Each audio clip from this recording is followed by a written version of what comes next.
G'day, legends. Welcome to Beyond the Tape, a podcast where we chat with people doing rad things in the mountain bike industry.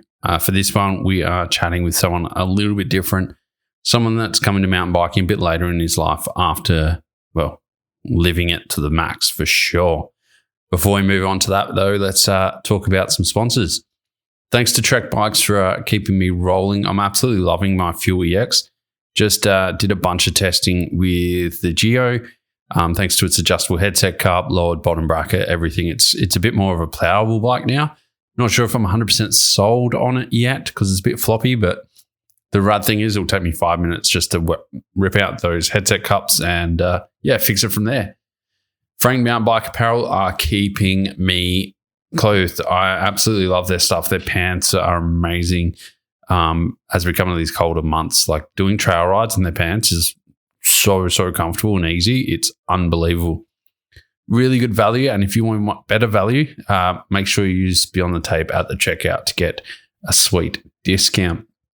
Same goes for Shred Bike Care. Use Beyond the Tape for 20% discount on the best bike wash and bike care products on the market. Still frothing their stuff. Their silicone spray is number one by far. Fist Handwear. I've actually been using their work gloves over the last month or so. The colder mornings on the shovel, the colder mornings with all the tools and stuff at work. Absolutely loving them. Super durable. And I actually reckon you could just go out and ride with these things. So, from work to the ride, it's absolutely amazing. Lead Out Sports are killing it by bringing in the best tools on the market and some of the best components. Had a hugely the other day and somehow still my feet stayed on those Unite pedals. Even though they're flats, they were so grippy. Absolutely loving them, super planted. And if I do want to get my foot out and try and go flat out, then the option is there. Capped out caps are keeping the head stem on my steerer just where I like it, keeping it looking good. So love it. If you want a custom cap, hit them up. And when I had that hugely the other day, I'm so glad I had my Oakley air brake goggles on. Big scratch across the front, protected my eyes. They did everything they needed to do. So super stoked. Didn't even bruise up my face or anything. So absolutely love them. Make sure if you want to protect your eyes and be in the most comfortable eyewear on the market, hit up Oakley. Anyway, that's enough dribble from me. For this episode, we have Gordo. I met Gordo in last month at Nationals for Adaptive Nationals. Gordo is a quadriplegic competitor, so he has very limited motion from his neck down. I didn't know too much about him until this episode.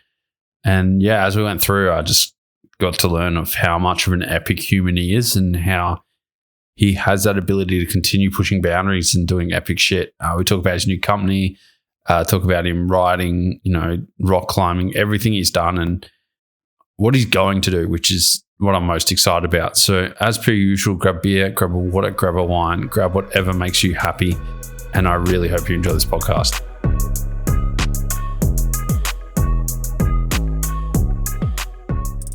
Sick. Yeah. How do you? Sick. You good? Yeah. Right. It's always awkward, like restarting the conversation. But yeah. No, we'll do it.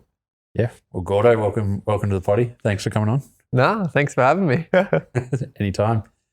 So we met up at Nationals. Was that like a month and a half? Yeah, back in March, start of March, something like that. Yeah. How good was that race? Like, how good was the event as a whole? Yeah, it was. I've never actually been a part of a mountain biking event before. Okay. But that was it was just really epic. It was so cool to have all the adapted riders there and getting to meet a bunch of people and ride together and I guess compete on the track, which was pretty epic. Were you kind of surprised by the numbers there or? I think there was 15 or something, maybe something more. Like that, which is awesome.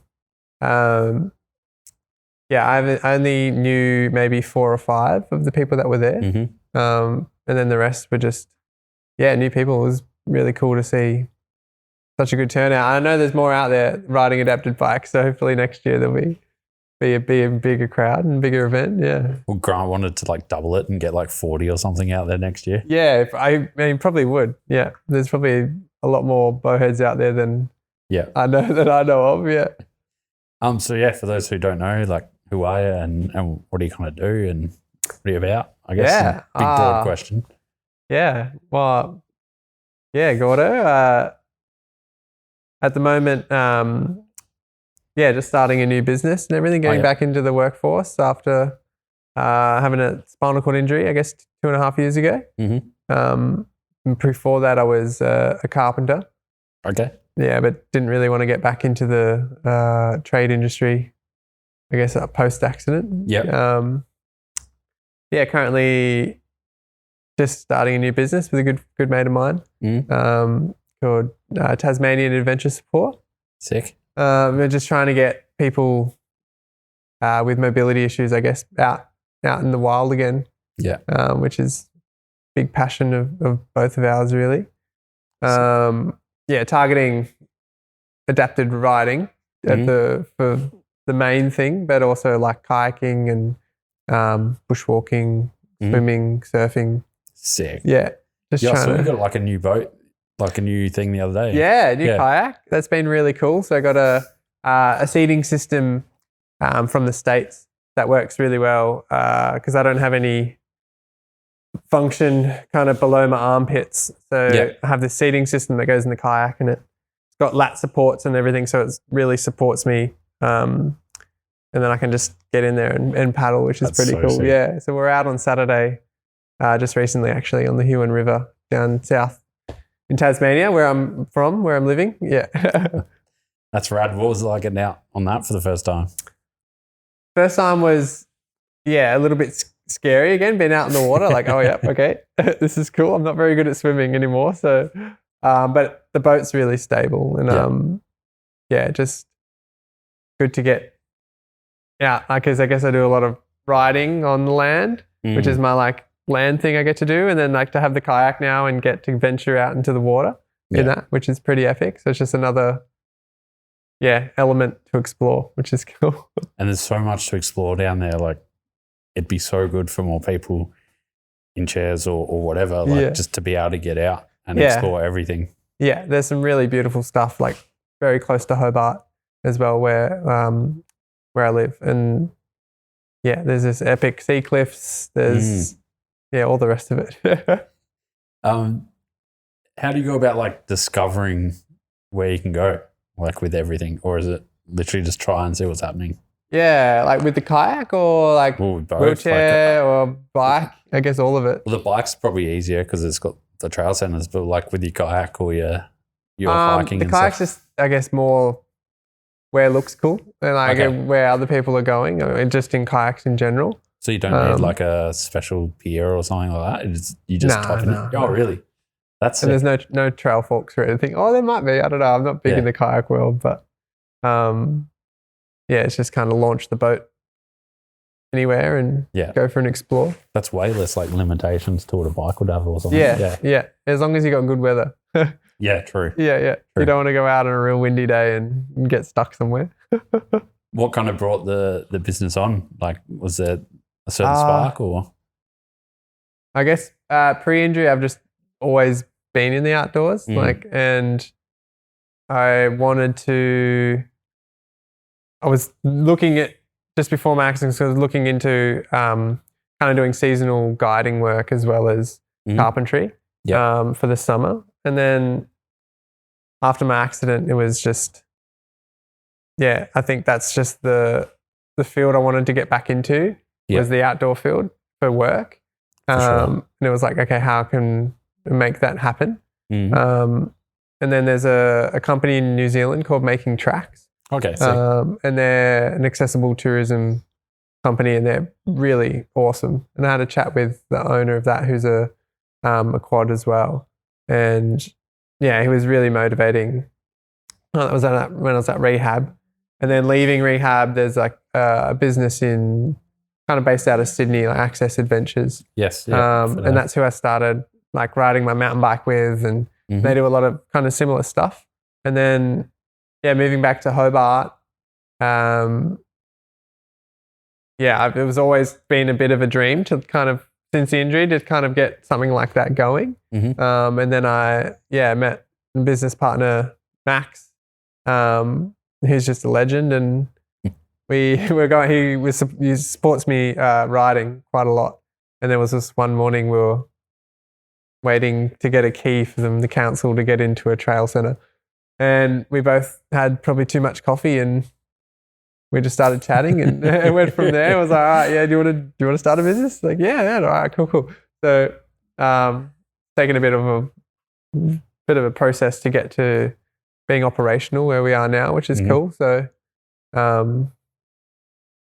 we're both just excited to help people get out and have a good time. Yeah, because it's like, I need a lot of physical support to go riding or to kayak or at least to get set up in my equipment, and then have someone supporting me while I'm out in case something goes wrong and I get a bit stuck.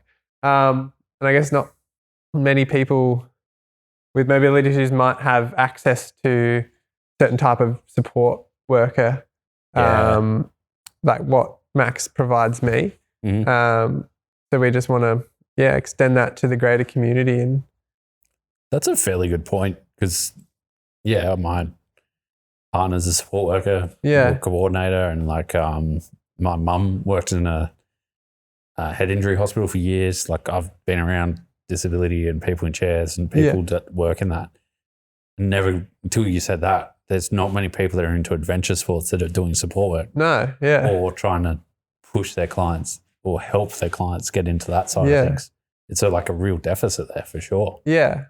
And I guess if you're going through support work companies and everything, there's just so much red tape and there's so many rules. Like, as a support worker, like you're not allowed to do so and so and so and so. You can't like do these things. Like, as you saw, we were rocked up and Max is piggybacking me out of the van to get back into my chair. So normal support worker companies don't allow their workers to do that, and therefore the clients just don't have access to that type of support, which is hard to come by sometimes. Which is also like what I find to be like a bit of a catch-22 or like a deficit as well. Is like if the support worker's not pushing you guys or allowing their client to do certain things, then that's placing more limitations on what they're going to do anyway, right? Like, to me, that doesn't seem it's not right. It's the safest thing to do, insurance and whatever else, right? But placing those limitations is a bit, I don't know, average for me to say.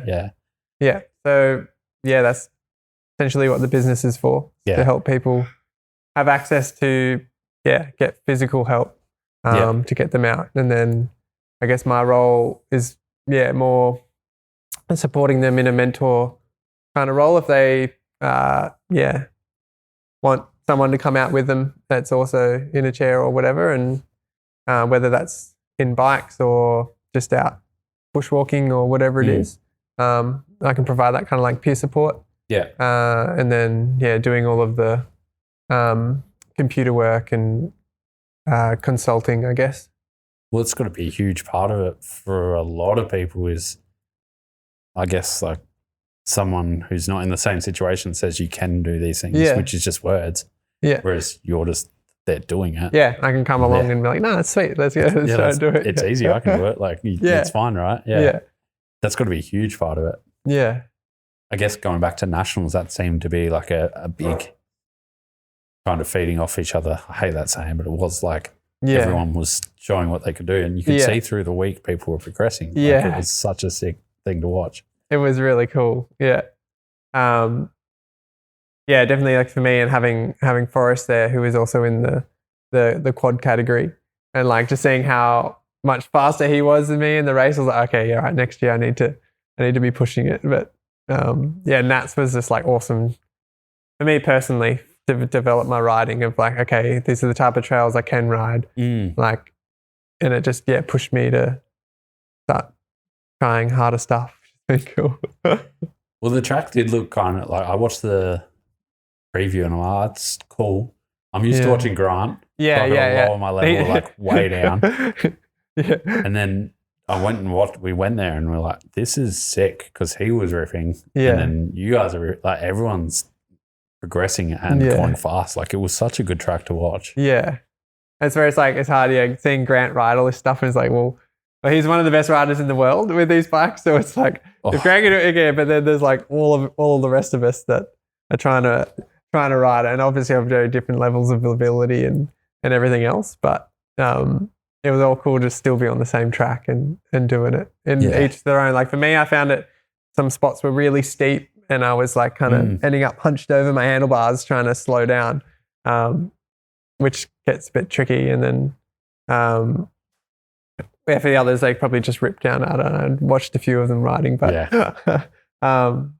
there's big range there. But it was cool to all be on the same trail, but still be able to all ride it, which was cool. And everyone had fun. Yeah. Like, that was the sickest thing. Yeah. I'm so used to elite categories and stuff where everyone's whinging. Yeah, right. And whereas this event was sick because everyone's just stoked. I'm like, this is rad. Everyone was smiling at the end. Yeah. What type of clients are you kind of looking to help out? Is it just kind of anyone that wants to come across, or like is there a range of disability? I hate that word. Is there a range of like people you want to help? I guess we're targeting people with mobility issues, predominantly in wheelchairs, because that's what we know. Yeah. But it's open to anyone. Literally anyone. Yeah. And it's obviously can be put through the NDIS, and so the funding is there available for people to use. Yeah. But it can be anyone. Yeah. If you don't have NDIS or whatever, but you need someone to support you, we can help you out. Yeah. That's rad. It's going to just see in Tasmania, I think we'll just see an explosion of more outdoor activities for everyone. Like, it's going to be rad. And then like in the future, it'd be really cool to host kind of mountain biking camps or trips for people, adapted mountain biking trips. Yeah. We can kind of pick them up from the airport, and everything's covered: transport, accommodation, food, guiding, take them to all the trail centers, show them where all the good trails are to ride, and have them have rider support and everything as well. But that's more in the future once we've settled and figured it out. But that'd be a really cool thing that we'd like to provide for sure. I know like Mark and Brendan from Taylor Trails, they helped out with the potty for a while, and I went down for one of those trips, and it was sick. Like, literally just roll bike out. Yeah. They pick you up. You don't do anything. You just ride. It's such a good experience. And for you guys, that's going to be even better because, it's a bit of a hassle to travel and stuff. So, I mean, if you've got bowhead batteries just sitting there, it's really sick. Yeah, so something like that, like for adapted riders and adapted bikes. Yeah. And then being told because there's a lot of trails there to be ridden, but with adapted bikes, it's kind of like you need a lot more information about the trails, I guess, to know, so you don't just go in blind and end up on something where you can't turn around and go back up the hill, and you can't continue forward because it's too difficult or something. But especially I can imagine Derby would be pretty wild for that. Like, the top of the trails are pretty chill. Yeah. You come into like those rocky sections, there's no way you're getting back up. Wait a second, there's a big rock slab. I don't know if I can get through that. Yeah. Do you mind if we talk a little bit about like the pre-chair life? Because I was like, as I said before, flicking through Instagram. Man, some of those mountains and stuff you were climbing was unreal. Yeah. Like, how did you come into that lifestyle or rock climbing? Yeah. Early, I guess we can go all the way back. Used to be like semi-professional rugby union player. Oh, really? Yeah. So that was a previous life also. And did that all through since I was 6. Yeah. Played rugby union at quite a high level all the way through school, like represented Australian schoolboys and everything. And and then into after school was playing kind of shoot shield, which is a competition in Sydney. Okay.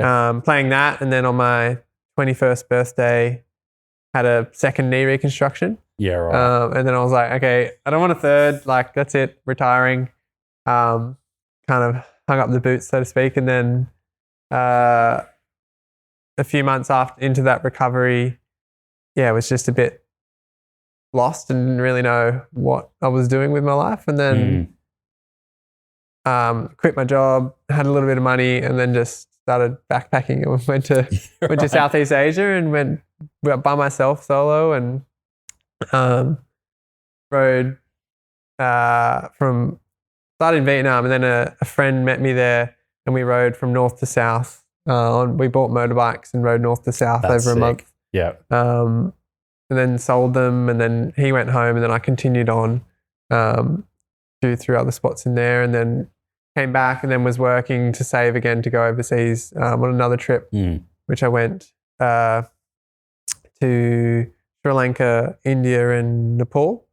So I was in Sri Lanka for a month, and I met some Germans, and we had a tuk-tuk, and we like traversed the country, and I was doing a bunch of surfing and living on beaches over in the east of Sri Lanka, and then flew into India, was there, messed up my visas and was there for a month, and then had to figure out, before I left Sri Lanka, they said I needed a plane ticket out of India so that they would give me a 1 month visa. I thought I was going to get a 6 month, and it didn't work. So I was like, okay, where am I going to go? Like, Nepal sounds cool. Like, I'll fly into India, do a month in India, and then I'll fly to Nepal. Yeah, then flew to Nepal, and then that's like where my love for the mountains started.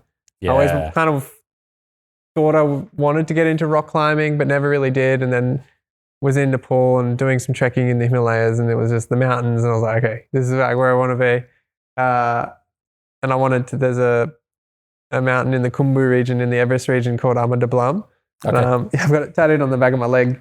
And that was something I really wanted to get back to climb, like mountaineering. And I was like, okay, mountaineering, how do I get into it? What do I need to do? And then, so after Nepal, was back in India and bought an Enfield and rode around Rajasthan, the desert, for 3 months by myself, which was, really epic.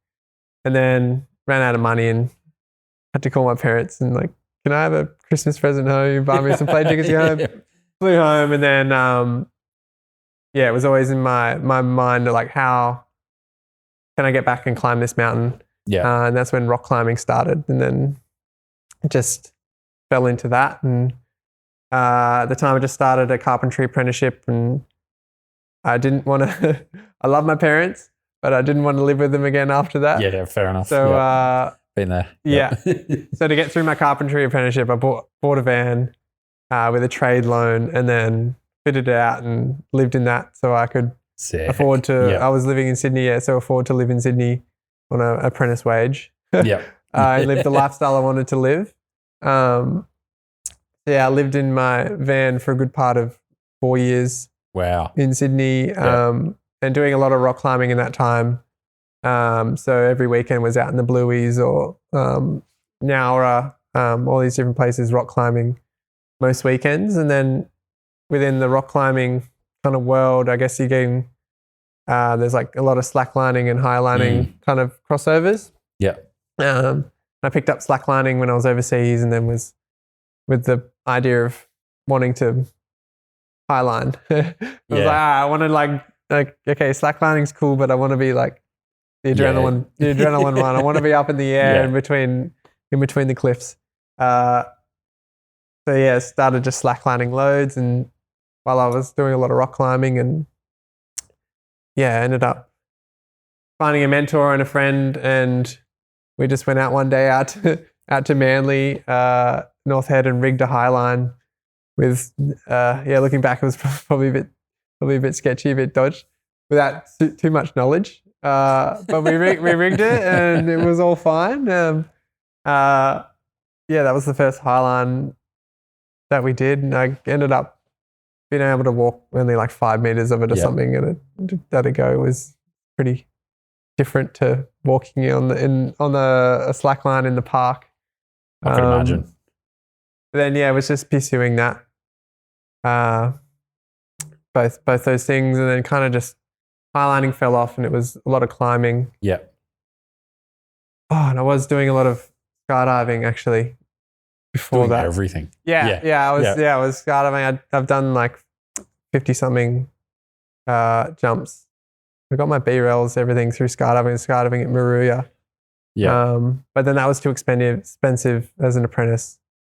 And then just everything went back to climbing. Were you like full camping? Sorry to go back a bit. But were you like full camping out and like tenting it, or were you in like rooms and stuff when you were traveling around like India and all that type of thing, or like how was that setup kind of working? Sri Lanka was a lot of camping. Yeah.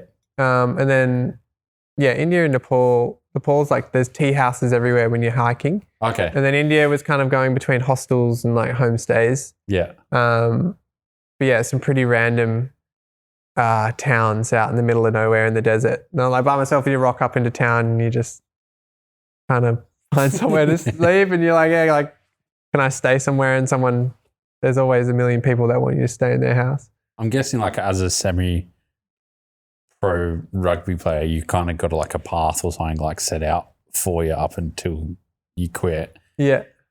Was it a big, like, was there some sort of mental change or something that led to you wanting to do something where there was no path? Or totally was different. Like, yeah. Because to me, like we don't have rugby much here, but it seems like that prep school kind of like everything is set out for you, like everything's dialed, and then you go to Nepal and very flip. Very different.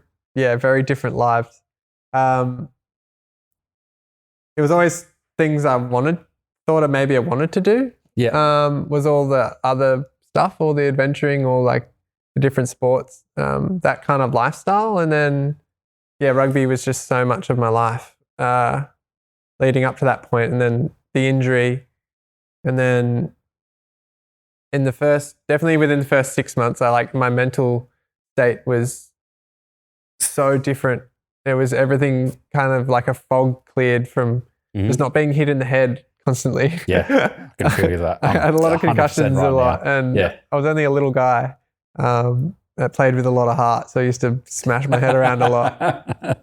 But there was definitely like a brain fog, like a clearing in it. Suddenly I just saw the world a little bit differently because I just wasn't being bashed in the head as much. And then just started exploring a different lifestyle. Yeah. And then definitely had a lot of self-development through all that time. And when you're that age, 21, and then just found myself living a very different life to what I had the whole 15 years leading up to that of playing rugby. And then to go again, I guess like another thing I want to unpack for that is 4 years in a van is a long time. Yeah. Like it wasn't the COVID van life, #van life style thing, like 4 years. Were you moving around in the van at the same time, or was it mainly in Sydney? No, it was Sydney, yeah. Yeah. Just living apprentice life as a chippy. Yeah. Just moving around. I had a lot of really good spots, depending where I was working. I didn't like commuting, and Sydney's horrible for traffic. So I would always kind of be within a 15-minute radius of where I was working.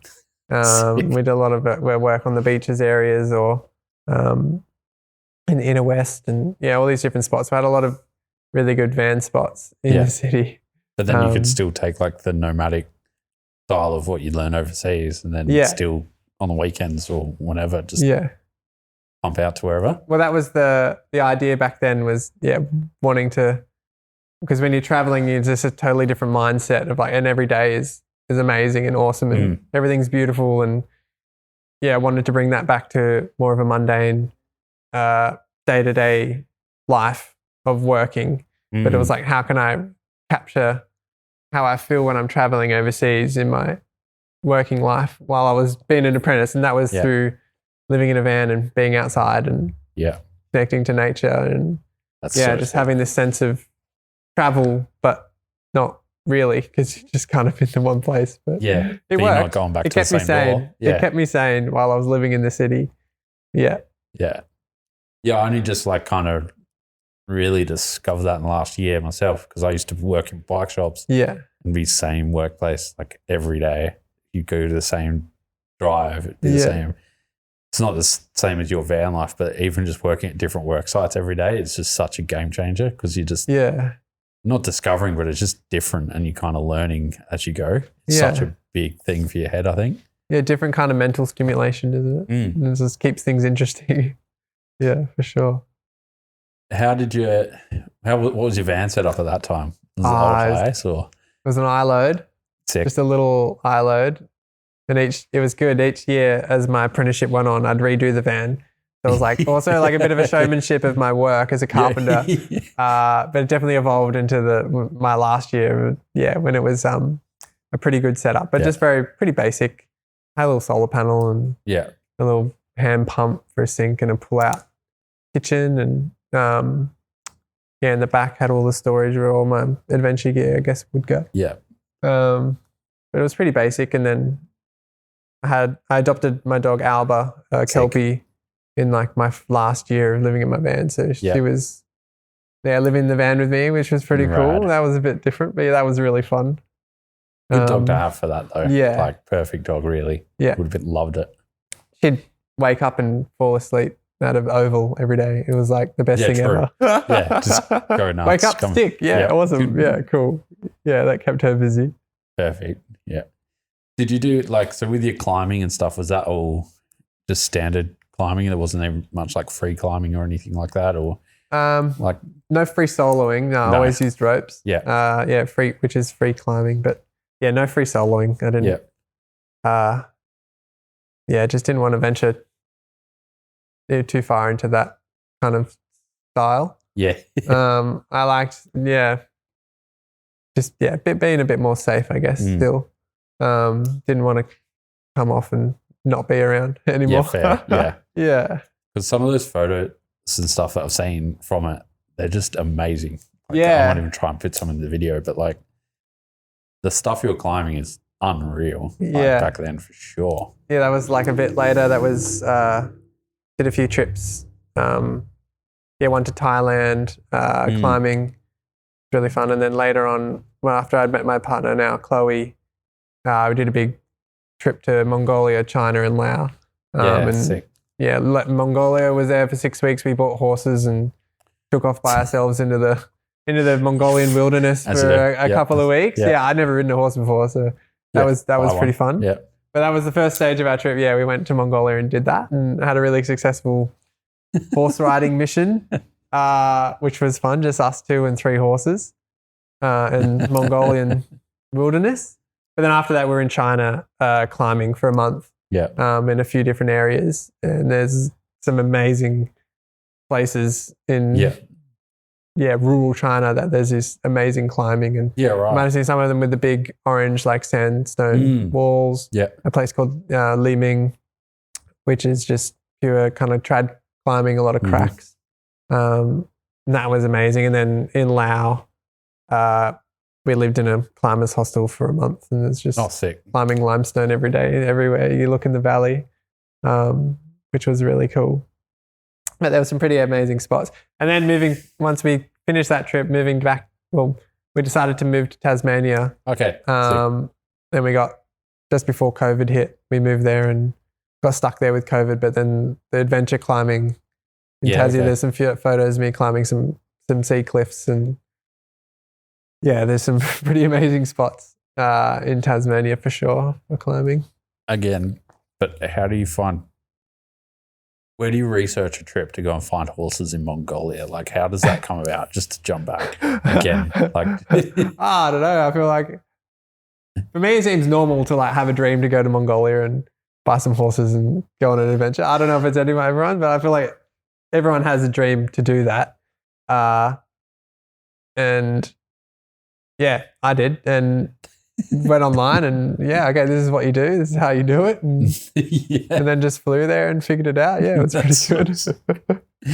Yeah, most people are hopping over to Bali, but then you're finding that like next level. That's, Yeah. No, Mongolia is cool. Everyone should go there. It's a really amazing country.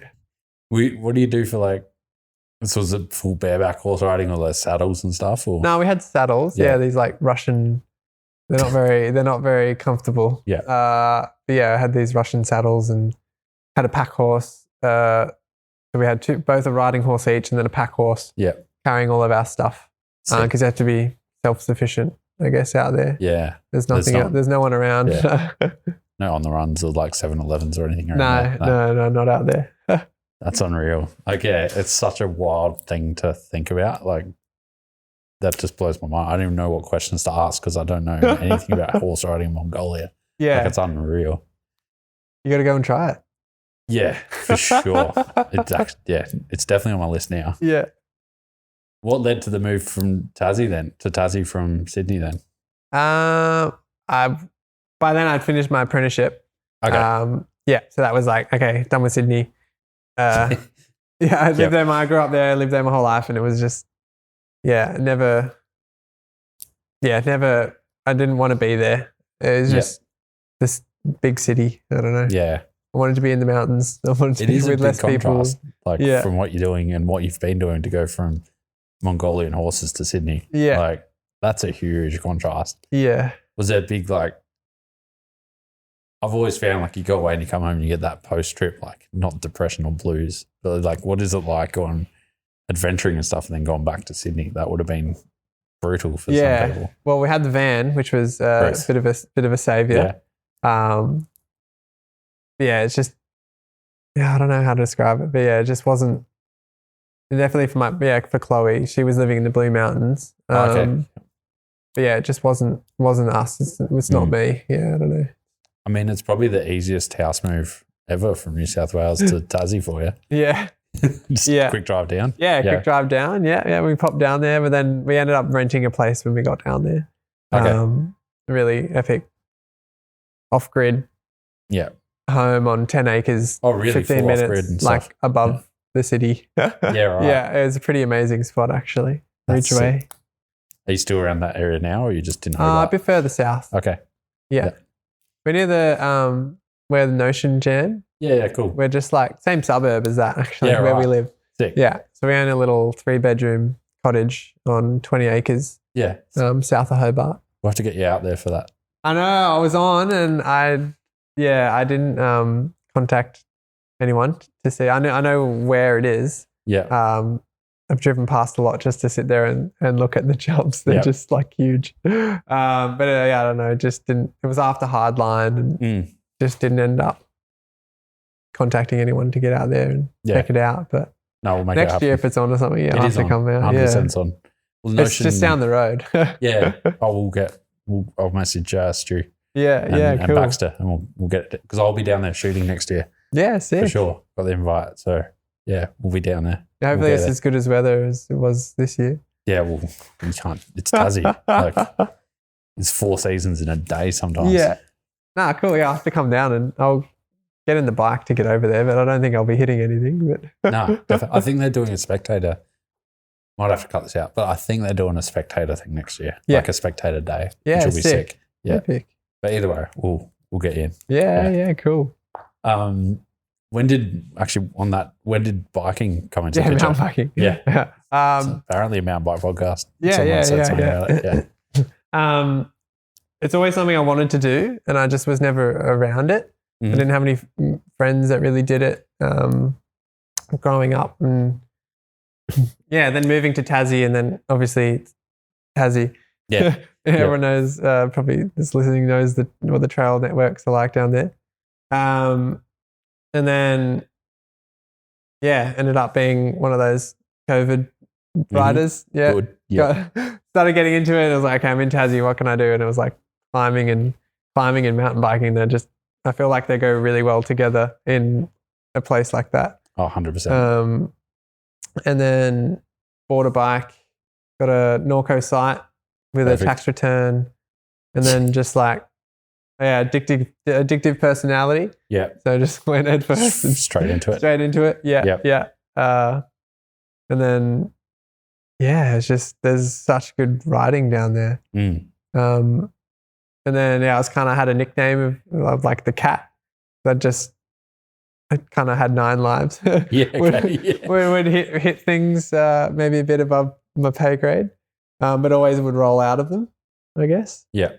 Had a mountain bike accident when I broke my neck on my property. We were kind of digging in these trails that were already there on the property. The first day doing that. And just, it was just really spongy ground. You really had to fight to pick up speed.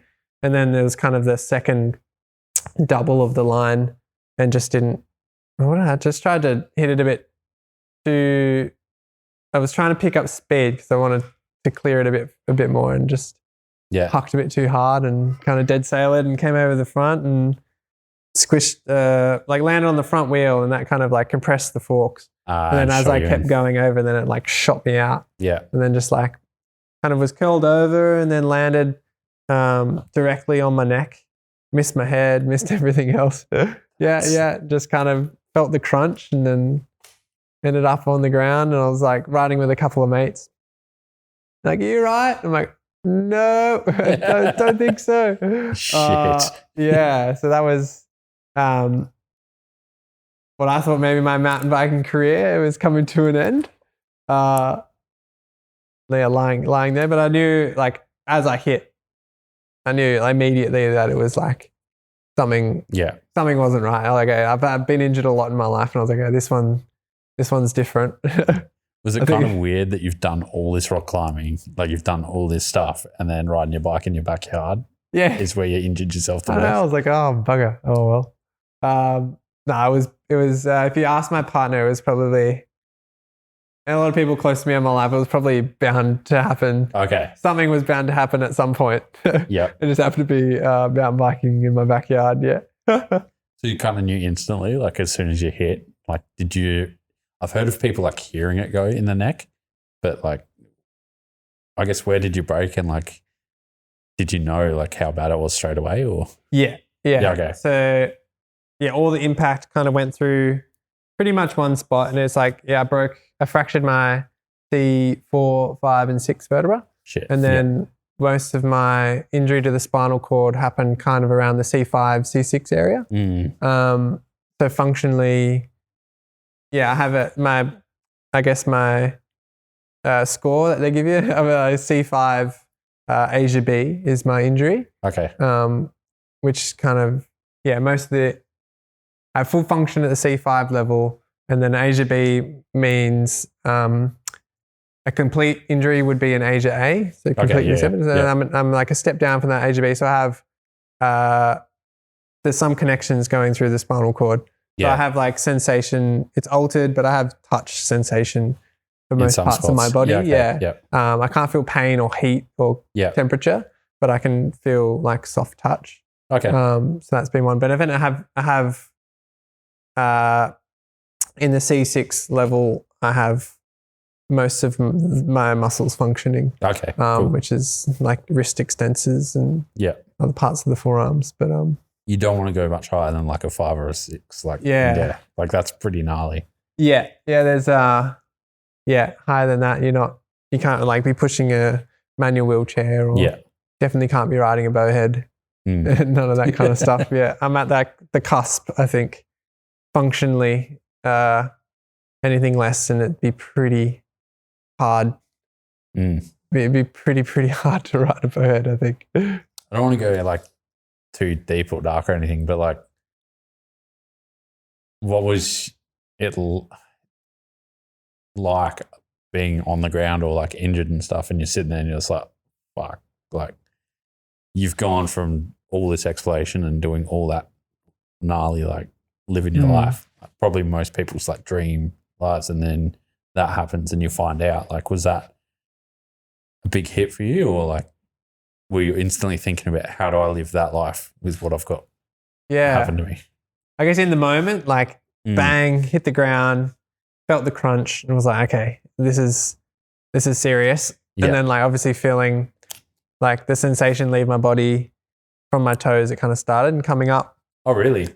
Yeah, for me, that's how it kind of went down. I hit and I was like, okay, something's definitely wrong. This is like my life.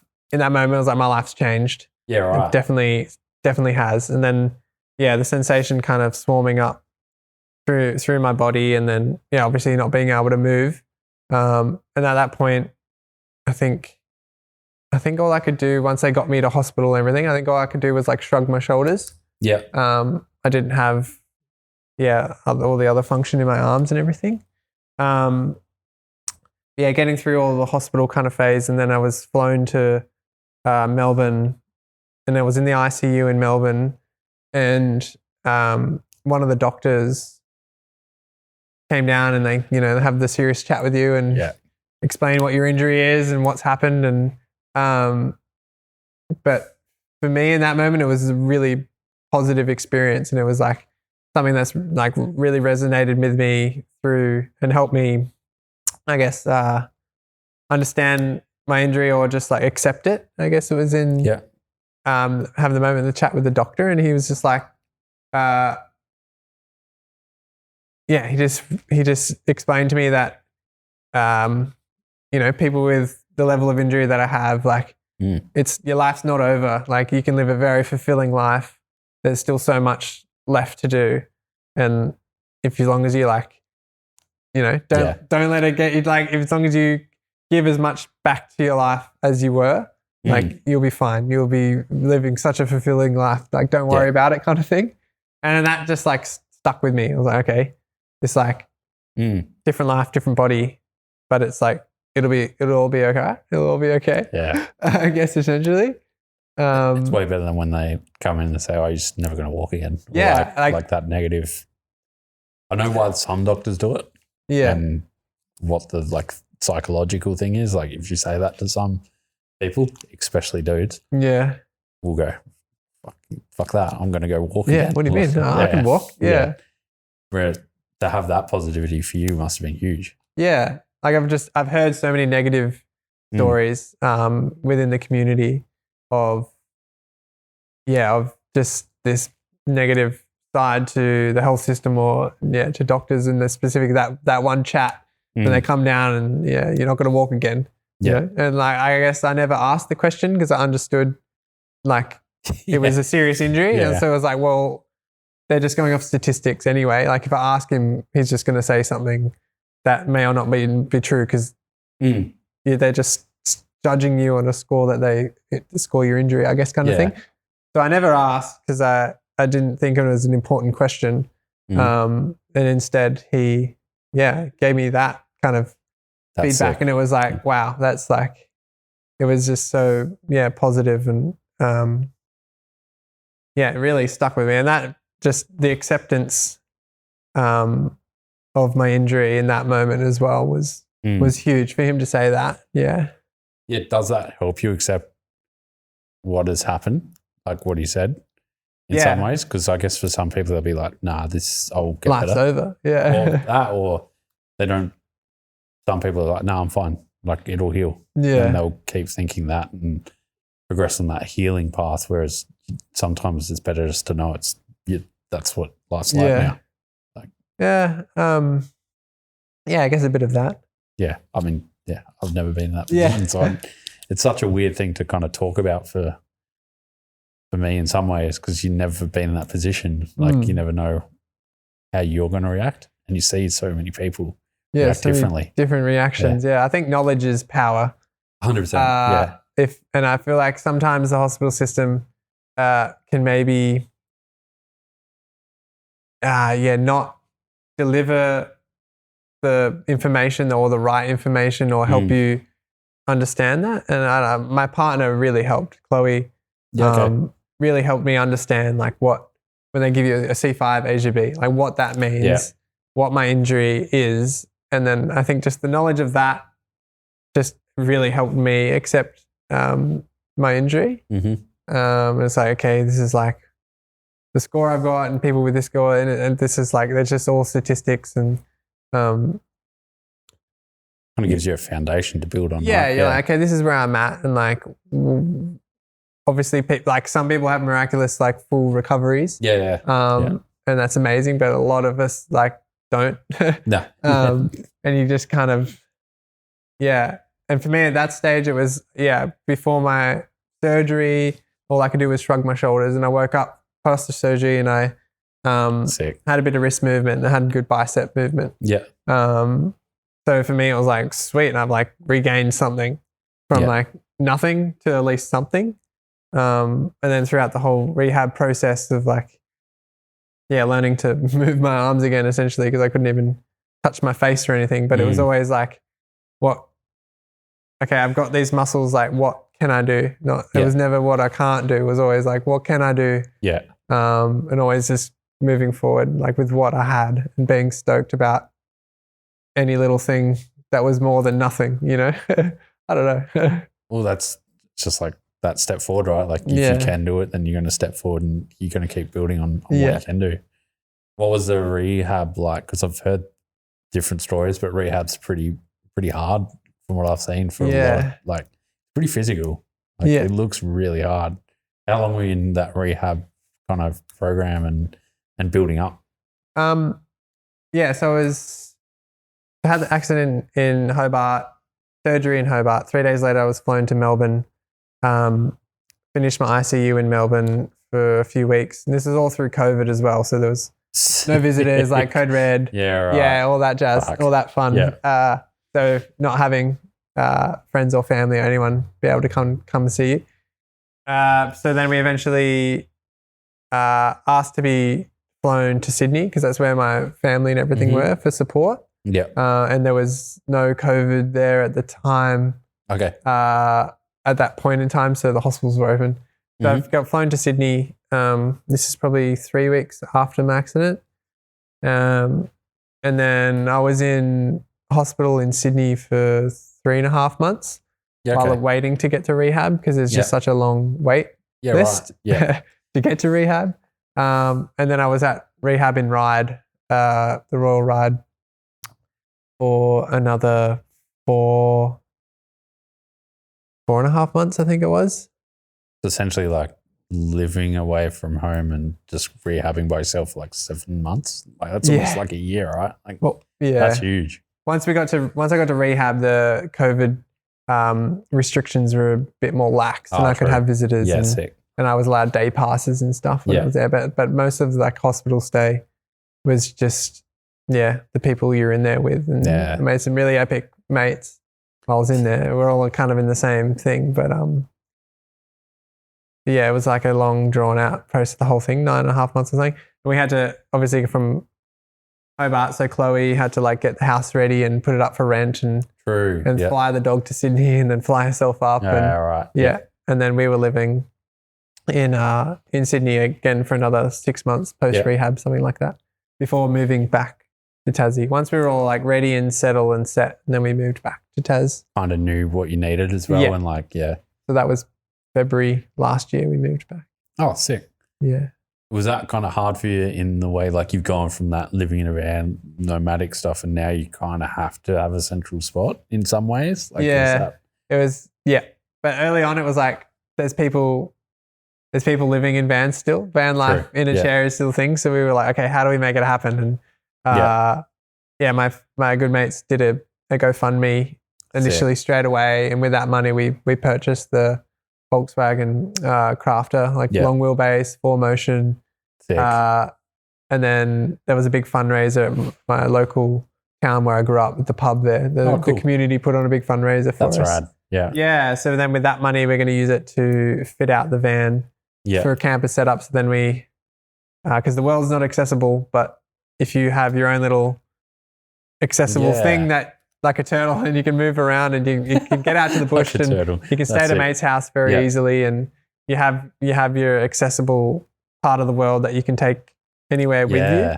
And that opens up a lot of the outdoors and just a lot more spontaneity and freedom, I guess. And we're still working towards finishing it off. It's just getting some driving controls put in it at the moment so I can drive it. But hopefully, in the next few months, I'll have that back and get my license back, and we can fit it out, and then get back to a bit of van life and a bit of that old life, I guess, that we used to have. Sick. Yeah. I can't wait to see the stuff in that and Valli Adventures for sure. Yeah. Bowhead, boom, in the back under the bed. Yeah. I was about to ask, when did you get that? Like, when did that come into your life? Yeah. Social media was awesome through the recovery stages and everything at rehab and hospital. And they've been out for like 5 years or something. But initially just like using social media to find these things like the Bowhead and people doing all this amazing stuff. And that's how we kind of found out about the bikes. And knowing that they were out there and that, they're just amazing machines. But then, after I left rehab, about 3 months after that, contacted Grant, and he helped me out, and we got a Bowhead 3 weeks later. I got the Bowhead, and knowing that it was going to be a really steep learning curve. Yeah, okay. Trying to ride it, which has been pretty tricky, but we're getting there. Was that your kind of first interaction and knowledge of Grant? Was like at that point, or? Yeah. How did I come across? I think it was through push. Yeah, okay. Push mobility was how I kind of came across him, and then just seeing the stuff he was doing on his bike as well was just been amazing to watch. Yeah, amazing to be on the sidelines and observe. And he's just an awesome dude. Yeah, but he is like one of those guys, like what you want to do with your business and what you are to a lot of people. But he's also one of those guys that like look at him and go, "Oh, you can do that." Like, yeah, there's nothing stopping you. He's a different, like, under his hair, he's got a hinge and he just takes his brain out and throws it in the back seat, and that's how he gets everything done. I've seen him do it. But, like, he is like that guy that you look at and you go, fuck, you can do anything. Yeah. Like, just put your mind to it. So to have him pushing boat ahead and seeing, and, like, motivating guys like you and other people to get him, it's pretty impressive. So it's going to be sick to see what you can do down in Tassie. Yeah. Hopefully bring a bit of that into our own little island. Yeah. But watching him ride and then watching you ride is amazing in two different ways. So I didn't know that how you rode until Grant explained it to me. And I was like, my brain can't handle that. So can you tell me how the controls kind of work on your bike to see if it is fully? Yeah. Because it just doesn't make sense in my head. There's a lot going on. Yeah. There's a lot happening.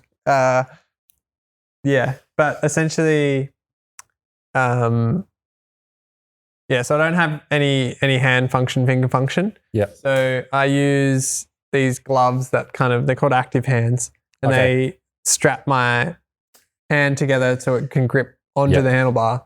So I've got them both on both my hands, and then so you're strapped in. I'm strapped in. So you're strapped in around the torso.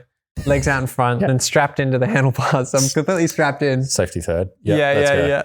And then, so with my right hand, that's where the throttle is. So I strap it on slightly differently to my left. So I'm not actually gripping the handlebar. It's like on top of my thumbs on top of it. I don't know. So I can move the palm of my hand here onto the throttle. So pushing. Yeah, to be able to push down on the throttle. And then if I want to use my rear brake, I got to kind of slide my hand back up, push forward. There's a little bar which kind of goes. It's really cool. I pulled the handlebars apart and there's all this machinery happening inside it. Yeah, right. There's a bar that comes up and then you can put your hand in it, and I use my wrist to brake. That's my rear brake. Yeah. So I'm going between throttle and then rear brake with my wrist. Yeah. And then my left hand, it's kind of my safety, is the front brake. And that's a lot easier to use. And I just kind of am dropping my elbow, essentially, which is hitting the bar and locking on the front brake. Because you're basically doing it all with your elbow position almost. Yeah, pretty much. Yeah. So it's like for the front brake, I'm just dropping my elbow in a certain way, and that's hitting the front brakes. And then my right hand is, kind of dropping my elbow a little bit to use the throttle with my right hand. Yeah. And then you're riding as well. So you got the articulation. So that's just the controls. Yeah. Like that's I thought of it and I'm like, sick, controls are easy. Yeah. And then I saw you ride and I'm like, oh, he's got to do all the other stuff as well. Like that's what, because you got the articulation, right? Yeah. So then you pull the pin out and then I'm strapped in. I don't have any tricep function or hand functions. I'm strapped in my hands, no triceps. So I'm essentially, or any core. I'm essentially just riding it with my shoulders and my biceps, and having to balance. But it's hard, but it's good. But it's kind of just throwing the bike left and right with my shoulders and my biceps essentially. Yeah. Pretty much all that's going on. And my head. Yeah. But they're not easy to move. Like no. I've taken the pin out of one. Yeah. But it's sitting there and then it just goes flops down. Like they're hard to move around. Yeah. Is yours adapted more in any way to kind of be easier to articulate? Yeah. So I have a couple of things going on within the articulation. I have, there's like lockout straps. Yeah. And I have them set up. So with the articulation, I have them get to a certain spot and then I have them lock so that just before if I'm sitting on the flat and I lean the bike over, just before it would tip and fall over, I have them so it locks. Yeah. So I can't use all of the articulation, but it means I won't fall over maybe as much. Mm-hmm. And then I've started and rode for about a year with, there's like bungee cords that are attached to it as well. So that would mean that when you did articulate, the bungee cords would help bring you back upright. Mm-hmm. And they're kind of like training wheels. I didn't realize how restricting they actually were until I took them off 6 weeks ago. Yep. And was like, because you'd be articulate or leaning over some off camber sections and then it would want to spring back upright, which would mean it would want to push you over and tip you over. It was working against you. And then I took them off and now but you definitely need them to start with, I think, for me anyway. And just like training wheels, once you get to a certain skill, then you take them off and then it's suddenly so many more trails have opened up to me. And I wish I didn't have the straps on for Nats, but next year we'll see how we go. My time should increase a lot, I think, next 100%. year. Yeah. And then you've got the roll bar as well, And which then I the think is roll the bar. sick thing ever. I'm on the ground a lot. Well, at least initially on the ground a lot, but not as much as I used to be. The roll bar is so good for the people helping you and getting that chair back up. I had to pick someone up out of a berm and he didn't have that on. Yeah. And it was near impossible. No. He was a big dude too. And like I was hanging off him and we could not get the thing out. Yeah. No, the roll bar's handy. Just like lift it up, push it back up, right? Yeah. Yeah. What was your first ride and like what was the sensation of getting in that thing like for you? Like no, it was mixed emotions, I think. Okay. Frustration. Mostly frustration and a bit of like regret, like, oh no, what have I done? Yeah. Okay. It was like, I bought it kind of on a whim, the bike. There's not many people in the world with my level of function riding these things. Mm-hmm. So trying to gather information of like, can it be ridden? Like, is it possible? Was the first thing. And then I messaged a guy on Instagram and he's like, yeah, it's possible. It just like be prepared. It takes a long time. It take a long time to get it. But once you do get it, you get it. It's right. You can ride them. It's sweet. I was like, okay, it's cool. Phone Grant, like book me one, get me one. Yeah, sick. And then it came and then it was like, okay, I had all that in my mind. Like it's going to be really difficult and it'll only get easier. But the first ride, like went down to just the oval with my mum, dad and Chloe and got into the bike and was riding around. They're an epic things. Like they're so fun. And I just was zooming around the oval with the pin and it was all good. And then pulled the pin out and it was just like trying to ride it. And it was just hard. It was so hard. I was just failing.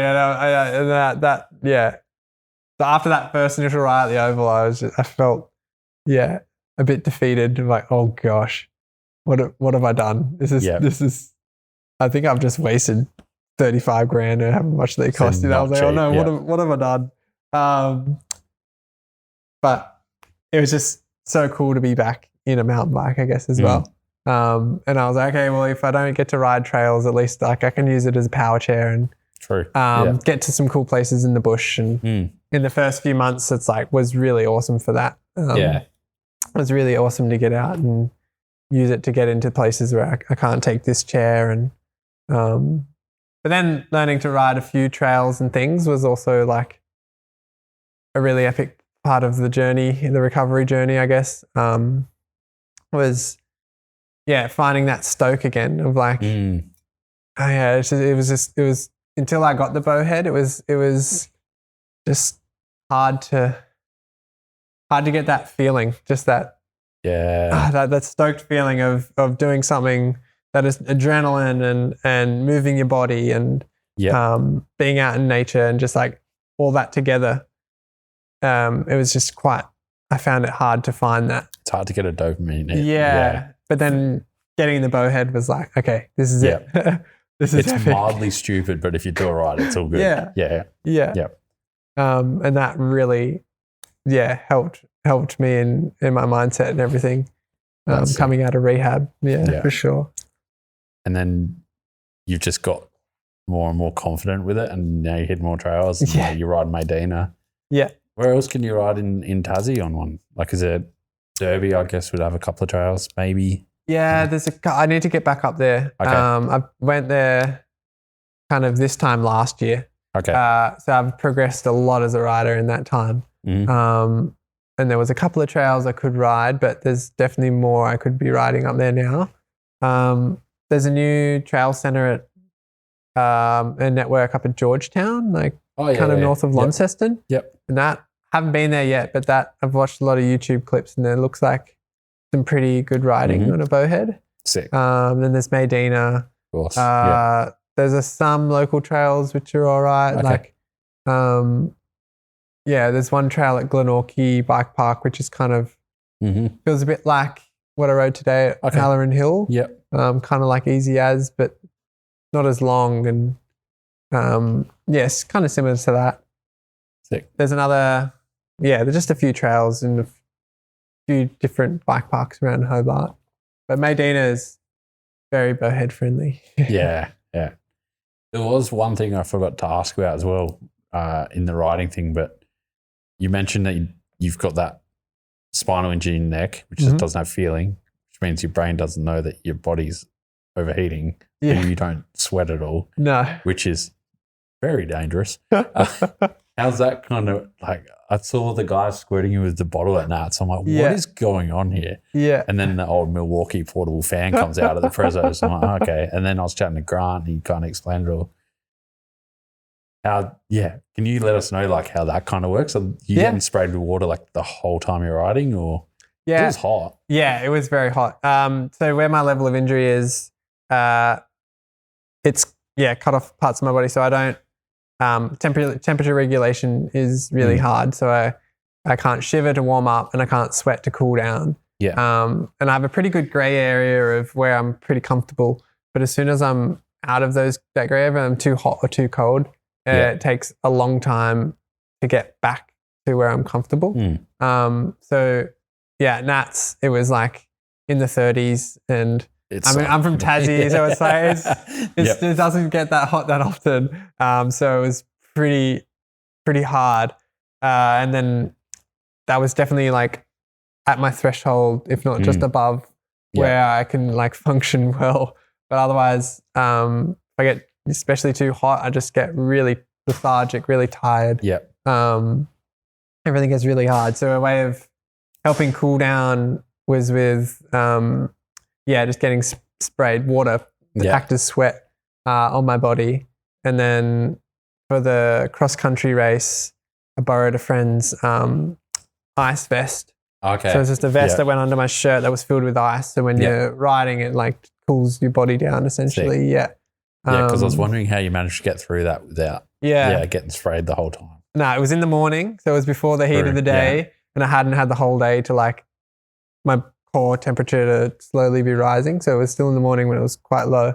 And then, the ice vest helped a lot. Yeah. And then getting sprayed from, Max and Till as I was riding around. Good. Yeah. It was definitely something to watch. That was for sure. Like their skills of riding with you and not hindering the ride at all. Like if you know what I mean? Like that you were going the same pace and enjoying the ride, and the way they were rotating or like swapping around and doing everything was so sick to watch. Yeah. They did a good job. Yeah. No, they're awesome. They're awesome to ride with. So is there like you just said you just feel lethargic. Is there like a physical thing when you're getting too hot or too cold? Like is it just? No. So getting too hot,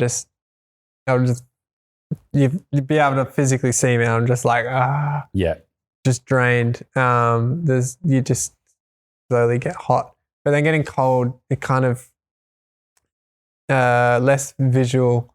I guess I just sort of start to maybe get a bit of jaw start to shake a little bit, and then I'll find it hard to like hold a conversation. Oh, okay. I don't know, just like, yeah, they'll probably look a bit sad. That's a big thing to adapt to. Like, I think, again, I mentioned this in Grant's potty and stuff, but like it's those little things outside of what people see that is so hard to kind of get used to, like, and build on. Like, yeah.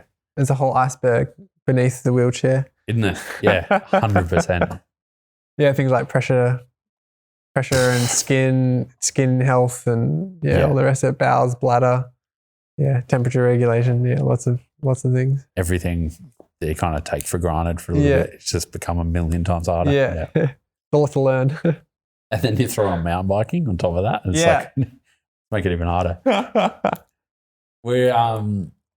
What are your kind of dream spots to kind of ride? Once you get this van set up, like what's your plans from there? Like, well, because we're flying the bikes up, so we really want to stop at, I think hopefully by then the trails at Mogo, some of them will be open. Sick. I know they're doing a really good job of trying to make like all-inclusive trails kind of for everyone.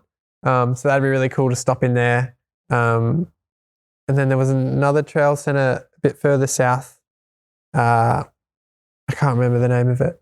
It looked like there's some cool trails there to ride. And then really want to stop in at Bright. Yeah. But I don't know if it's the right time of year. July, August. It might be pretty cold. Yeah. So we might have to give that one a miss. But definitely really want to get back in the summer to check out Bright. I think it's going to be cool because Frenchie from Medina is going to be all that. Elevation Parks or something. Yeah, I saw they're that. going to be running it. So it's going to be pretty cool. Yeah. But like, what was it? Shred Kelly, which is what we rode with Renee and Grant. Yeah. It's going to be perfect. Yeah, like, cool. It's real open, wide, dead flat, like plenty of jumps, but even the berms are like nice. Like they're not real steep. So it's perfect for the bowhead. Yeah, sick. I have to check it out. Yeah, 100%. But I really wanted to get here to Adelaide to check out the trails. 'Cause, Grant and Renee are always posting cool stuff. So I really wanted to come here and check it out. I know Halloran Hill today was really fun. Yeah. For me, it was kind of my the limit, I guess the difficulty limit for me at the moment. Riding easy as and Grom Flow. Yeah. And they were that was really fun. And then hopefully tomorrow I'm going to check out Fox Creek. Yeah. I think it'll be good. I think Orange Rip will be sick for sure. Even if it's just a short run. Yeah. It'll be mint for you for sure. Or even if you went on a cross country loop or something. Yeah, okay. Yeah. I know they're building 2 brand new adapted friendly green and a blue trail or something. Yeah. I was hoping fingers crossed they were going to be open and I could have come and suss them out. But all right, we'll still be here. Yeah, next time. What is like the ideal trail for you and the bike? Because again, adaptive riding goes from you to your level to Grant's level, which is different injuries, different skills, different everything. What's the ideal track for you and your bike kind of thing? Is it that kind of smoother stuff or? Yeah. Okay. I find today I found the trails quite techy in spots.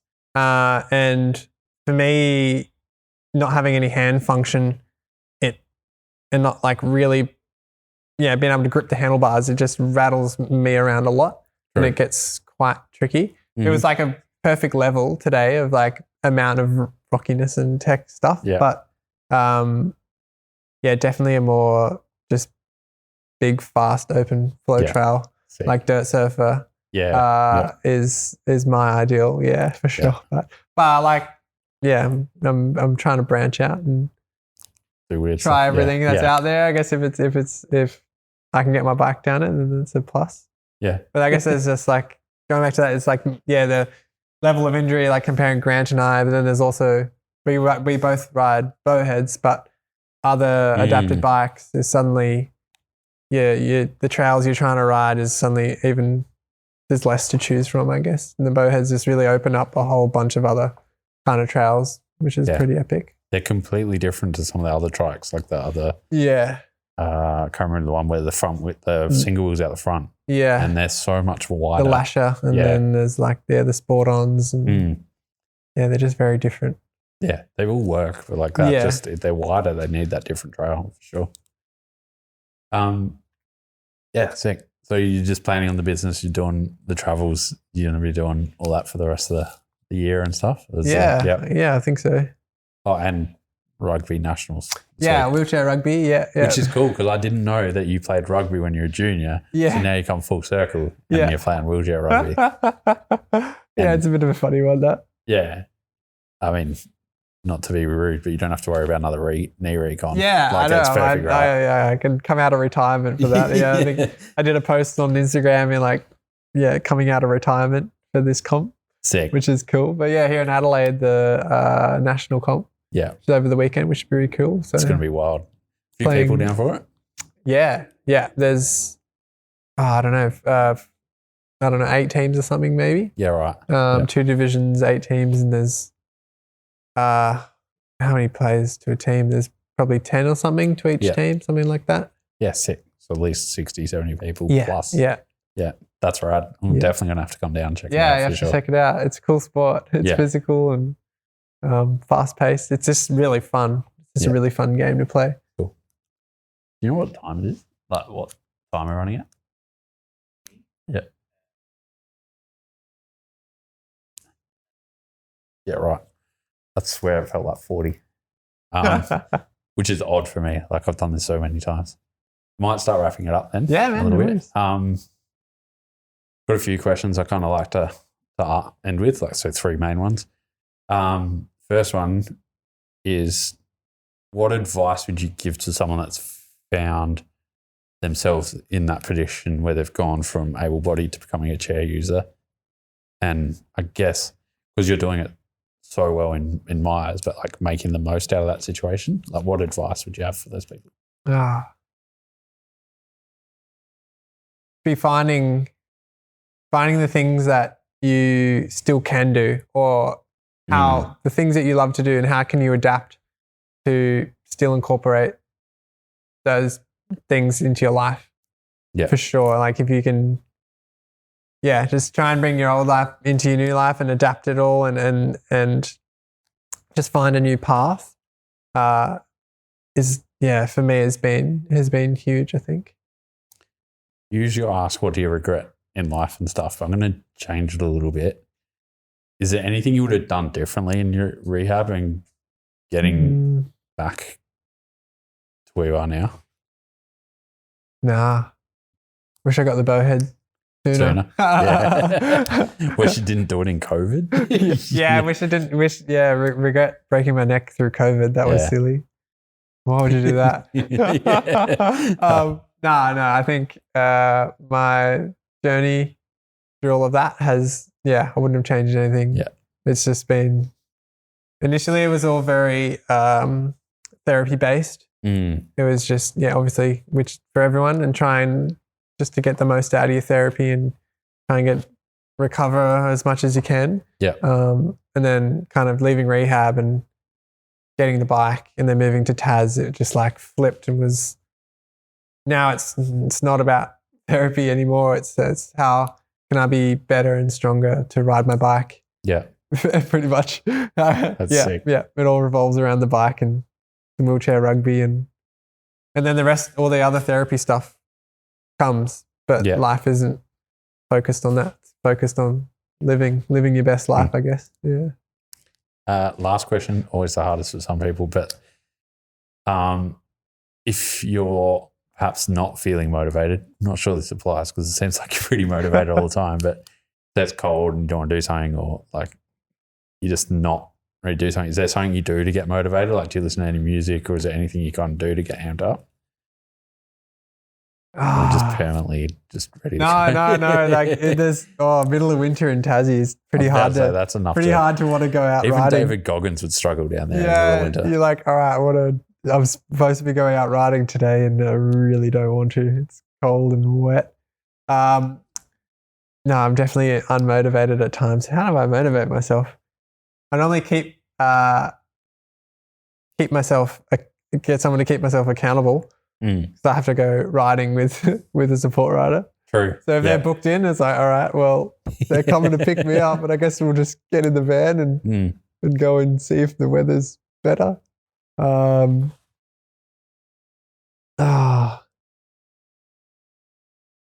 otherwise, just like knowing that if I get out and go for that ride, I'm going to be better at riding. True. Well, there's never a bad ride. Yeah, there's never a bad ride. Yeah. Well, easy, man. Thanks so much for coming on. I really appreciate it. It's been real cool to listen to your story, and we were talking before. It's cool to learn these new things as we go. Yeah. It's so rad to hear your story. And thank you. Cool, legend. Thank you. Easy. I'm going to go book my trip to Mongolia now. I'm getting those horses. Get on those horses, yeah. For sure. Make it work. Thanks, man. I appreciate it. Cool. Thank you. Real good. There we go. What an absolute banger of an episode. Love chatting to Gordo. Super positive human. Absolutely love his story, what he's doing, where he's been, and it took some twists and turns. I really hope you enjoyed it too. We're going to try and do some more of this stuff in the future for sure. Expand our horizons a bit and tell those people stories that, aren't always in the limelight. As per usual, thanks to Trek, Franked, Shred Bike Care, Fist Handwear, Lead Out Sports, Capped Out Capstan, Oakley for keeping things rolling over here. It's been a pretty hectic few weeks, and without those guys, this potty probably still won't be going. So, thanks. If you want to support the potty, make sure you share it with your mum, your dad, on your Insta, your dog, your nana, next door neighbour, riding buddies, whoever. Get the word around. Subscribe on all your potty things, and then, like and subscribe and do all the things on YouTube. So that's it for this one. Next one's going to be pretty rad as well. So hopefully we'll see you then. And until then, just go out and have a bunch of fun.